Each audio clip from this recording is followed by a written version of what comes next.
किराएदार बेटा। उठ जा नालायक, सुबह के 8 बजने को है। तुझे एग्जाम नहीं देना क्या? थोड़ी देर और सोने दीजिए ना पापा। तू उठता है या फिर मैं तेरे ऊपर पानी फेंकूं? रोज गधों की तरह सोता रहता है, पेपर की कोई टेंशन ही नहीं है। और एक हमारा समय था जब हम पेपर में फेल होने के डर से रात भर पढ़ा करते थे, सो ही नहीं पाते थे। तो क्या आप उसका बदला मुझसे लेंगे? मैं 15 मिनट बाद उठ जाऊंगा, आप प्लीज जाइए, मुझे डिस्टर्ब मत कीजिए। इतना कहकर रौनक रजाई ढककर फिर से सो जाता है। तू वैसे नहीं मानेगा, रुक मैं अभी पानी लेकर आता हूं। बस फिर क्या था, इतना कहकर वो भागते हुए बाथरूम में जाते हैं और पानी की एक बड़ी सी बाल्टी लाकर रौनक के ऊपर फेंक देते हैं। पानी पड़ते ही रौनक झट से उठ जाता है। ये आपने क्या किया पापा? अब तो उठेगा नहीं तो यही करना पड़ेगा ना। वैसे थैंक्स डैड, आपके कारण ना अब मुझे नहाने की भी जरूरत नहीं पड़ेगी। चलिए अब आप माँ से बोलकर मेरे कपड़े निकलवा दीजिए, तब तक मैं ब्रश कर लेता हूँ। वैसे कल ना आप एक काम और करना, नहलाने के साथ साथ मुझे ब्रश भी करवा देना। ये ब्रश करने में ना मुझे बहुत आलस आता है। रौनक की बातों से अरविंद का मुंह खुला का खुला रह जाता है। वो अपनी पत्नी कमला के पास जाता है और रौनक की हरकतों के बारे में बताता है, जिसे सुन उसकी पत्नी हंसने लगती है।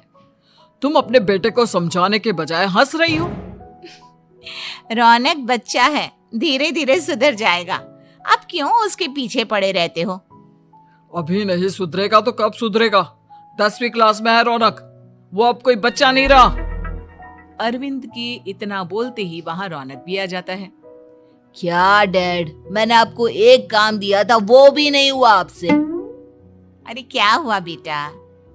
माँ, मैंने डैड से बोला था कि वो आपको बोलकर मेरे स्कूल की यूनिफॉर्म निकाल दे, लेकिन मेरे पीछे पड़ने के अलावा इनसे एक काम ढंग से नहीं होता। देख रही हो कमला, देख रही हो अपने लाडले को? अरे आप चुप रहिए जी। चलो बेटा, मैं तुम्हें कपड़े निकाल कर दे देती हूँ। बस ऐसे ही साल पर साल बीतते जाते हैं, लेकिन रौनक के रवैये में कोई बदलाव नहीं आता। वो पहले से भी ज्यादा आलसी और पूरी तरह अपने माता पिता पर निर्भर हो जाता है। 2 साल बाद पता नहीं कहाँ गायब रहता है पूरे दिन, अब तक तो आ जाना चाहिए था। अरे आप इतनी फिक्र क्यों कर रहे हो उसकी? दोस्तों के साथ खेल रहा होगा, आ जाएगा अभी। ये कोई टाइम है खेलने का? 10 बजने वाले हैं, इतनी रात में कौन खेलता है? कमला कुछ कहती उससे पहले ही रौनक वहां आ जाता है। मम्मी जल्दी से खाना लगा दो, बहुत भूख लग रही है। तुम्हें तब तक खाना नहीं मिलेगा जब तक तुम बता नहीं देते कि इतनी रात गए कहां से आ रहे हो। ओ प्लीज डैड, अब आप एसी पे प्रद्युमन बनकर मेरे सर पर बंदूक लेकर मत बैठ जाना। अपनी फालतू की बकवास बंद कर और बता कहां से आ रहा है। माँ अब समझाइए ना डैड को। बता देना बेटा, इनको भी तसल्ली हो जाएगी। आप बोल रही हैं तो बता देता हूँ, मैं दोस्तों के साथ मूवी देखने गया था, इसलिए देर हो गई। तो इन सब चीजों में मेरे पैसे उड़ाता है? कभी 1 रुपया कमाने के बारे में सोचा है तूने? जब देखो हवा की तरह पैसे उड़ाता रहता है। माँ अब आप इन्हें चुप करा दीजिए, वरना ना मुझे गुस्सा आ जाएगा। अच्छा क्या कर लेगा? बता ना क्या कर लेगा तू? वैसे बात तो ठीक ही है, मैं कर ही क्या सकता हूँ, पैसे तो फिर भी मैं आपसे ही मांगूंगा ना। चलिए अब ये सब बात छोड़िए और मम्मी मेरे लिए खाना लगा दीजिए। अभी लगा देती हूँ बेटा। मैं बता रहा हूँ कमला, एक दिन ये ऐसे ही बिगड़ जाएगा। ओफो, आप क्यों इतना पीछे पड़े रहते हो मेरे बच्चे के? बात की बाद में देखेंगे, अभी आप शांति से उसे खाना खाने देंगे। अगले दिन, डैडी मुझे 10,000 रुपए चाहिए। हाँ? अब इतने पैसे क्यों चाहिए तुझे? डैड आप बिना सवाल किए कभी पैसे नहीं दे सकते क्या?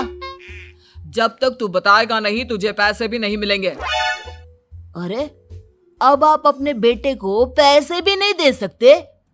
नालायक, तेरी उम्र के लोग नौकरी करते हैं और एक तू है जो नौकरी करने का नाम ही नहीं लेता कभी। आप लोगों के होते हुए भला मैं नौकरी क्यों करूं? अरे हम कब तक पैसे देंगे तुझे? तुझे भी तो अपने पैरों पर खड़ा होना होगा ना। कौन सा उधार के पैरों पर खड़ा हूं? अपने ही तो पैरों पर खड़ा हूं मैं। इसी तरह रौनक दिन प्रतिदिन लापरवाह होता जाता है। उसकी लापरवाही को देखते हुए अरविंद और कमला अपने बेटे की शादी कराने का फैसला लेते हैं और 1 महीने के अंदर अंदर ही रौनक की शादी मेघा नाम की लड़की से करा देते हैं। शादी के कुछ दिन बाद, रौनक, मुझे एक अच्छी सी साड़ी चाहिए, आप ला दोगे ना? हाँ, क्यों नहीं। कितने तक की आती है साड़ी? यही करीब 5,000 तक की। तुम चिंता मत करो, मैं आज ही डैडी से पैसे मांगकर तुम्हारे लिए साड़ी ले आऊंगा। आप कब तक ऐसे ही अपने पापा से पैसे मांगते रहेंगी? कोई अच्छी सी नौकरी क्यों नहीं कर लेते आप? अरे डैड के होते हुए मुझे नौकरी करने की जरूरत ही क्या है? पर आप ऐसे कब तक उनसे पैसे मांगते रहेंगे? कुछ आपको अपने दम पर भी तो करना होगा ना। अब तुम भी बाकी लोगों की तरह मुझे ज्ञान देना शुरू मत कर देना। साड़ी चाहिए ना तुम्हें, मिल जाएगी बस। इतना कहकर रौनक अपने पिता से पैसे मांगने चला जाता है। डैडी, मुझे 5,000 रुपया चाहिए। अब 5,000 क्यों चाहिए तुझे? वो मेघा को साड़ी चाहिए थी। अरविंद आगे बिना कुछ कहे चुपचाप उसे पैसे निकाल कर दे देता है। कुछ दिन बाद, तुम्हें नहीं लगता कमला, रौनक हम पर पहले से भी ज्यादा डिपेंड हो गया है? मुझे तो अब उसके भविष्य की चिंता होने लगी है। कल को हमें कुछ हो गया तो वो क्या करेगा? काश तुमने पहले ये सोच लिया होता तो आज हमारा बेटा इतना लापरवाह नहीं होता। तब मुझे कहाँ पता था कि मेरा लाड़ प्यार उसे इतना बिगाड़ देगा कि वो इस हद तक लापरवाह बन जाएगा। कोई बात नहीं, अभी भी देर नहीं हुई। मुझे पता है उसे कैसे सुधारा जा सकता है। कैसे? अरविंद कुछ कहता उससे पहले रौनक वहां आ जाता है और पैसों के लिए हाथ फैलाने लगता है। डैड, मैं और मेघा बाहर घूमने जाना चाहते हैं। अरे वाह, ये आज सूरज कहाँ से निकला है? Dad please. अच्छा चलो अब मुद्दे की बात करो। मुझे अब 25,000 चाहिए। अब तुम्हें 1 रुपया भी नहीं मिलने वाला। अगर तुम्हें पैसों की इतनी ही जरूरत है तो कोई ढंग की नौकरी कर लो। मम्मी, आप कुछ कहिए ना डैड को। बेटा, वो गलत क्या बोल रहे हैं? ये सब हम तेरे भले के लिए ही तो कर रहे हैं। मम्मा, मैंने बताया ना आपको, मुझे नहीं करनी कोई जॉब वॉब। तो ठीक है, निकल जाओ हमारे घर से। तुम्हारे जैसे लोगों के लिए मैंने ये घर खड़ा नहीं किया है। जितना ये घर आपका है ना, उतना ही मेरा भी है। मैं कहीं नहीं जाने वाला। जाना तो पड़ेगा ही तुझे, क्योंकि अब मैं तेरा कोई भी खर्चा नहीं उठाने वाला। ठीक है, मत उठाइए मेरा खर्चा, मैं अपने दम पर भी जी सकता हूँ।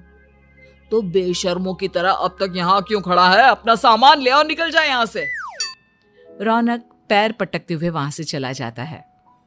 घर से निकालना जरूरी है क्या उसे?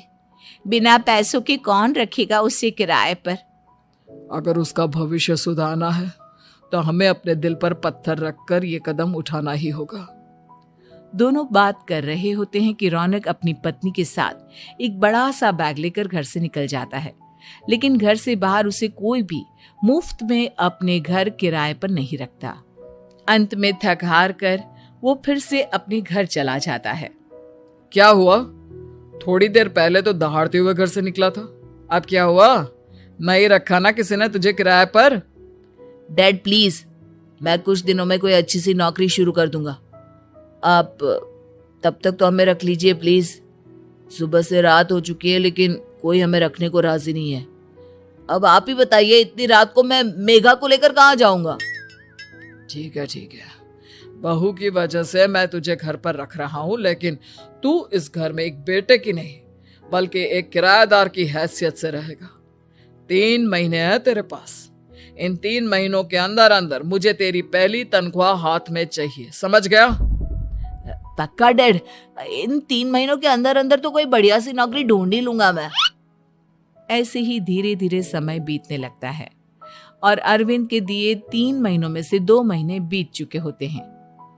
पापा जी ने हमें 3 महीने दिए थे, जिसमें से 2 महीने तो बीत चुके हैं। अब ये आखिरी महीना बचा है। अरे तुम चिंता मत करो, आज मेरा ना 2 जगह इंटरव्यू है, दोनों में से कहीं ना कहीं तो जॉब लग ही जाएगी। अच्छा, all the best. Raunak interview के लिए निकल जाता है, जिसके बाद शाम में रौनक घर आता है। कैसा गया इंटरव्यू? आपकी नौकरी लगी या नहीं? अरे पहले सांस तो ले लेने दो अच्छे से। बताइए ना, मुझसे तो जरा भी इंतजार नहीं हो रहा है। वो दरअसल बात यह है कि मेरी नौकरी तो लग चुकी है, लेकिन पैसे बहुत कम है। कितने पैसे हैं? 15,000। इतने में अरविंद और कमला मिठाई का डिब्बा लेकर आ जाते हैं। बधाई हो बेटा। हम जानते थे तेरी जॉब जरूर लगेगी। लेकिन मेरी सैलरी बहुत कम है मम्मा। कम है तो क्या हुआ, धीरे धीरे बढ़ जाएगी। हाँ बेटा, हम तो बस चाहते थे कि तू अपने पैरों पर खड़ा हो जाए। मतलब अब आप मुझे घर से नहीं निकालेंगे? नहीं, ये सब हमने तुझे जिम्मेदार इंसान बनाने के लिए किया था। Thank you mummy papa. अगर आप दोनों ऐसा नहीं करते तो मुझे कभी अपनी जिम्मेदारियों का एहसास तक नहीं होता। आज आपने मुझे सिखा दिया कि इंसान का अपने पैरों पर खड़ा होना भी जरूरी होता है। इतना कहकर रौनक झट से अपने माता पिता के गले लग जाता है और अपनी कमाई की पहली तनख्वाह वो अपने माता पिता के हाथ में सौंपता है। इस तरह रौनक एक गैर जिम्मेदार व्यक्ति से एक जिम्मेदार व्यक्ति बन जाता है।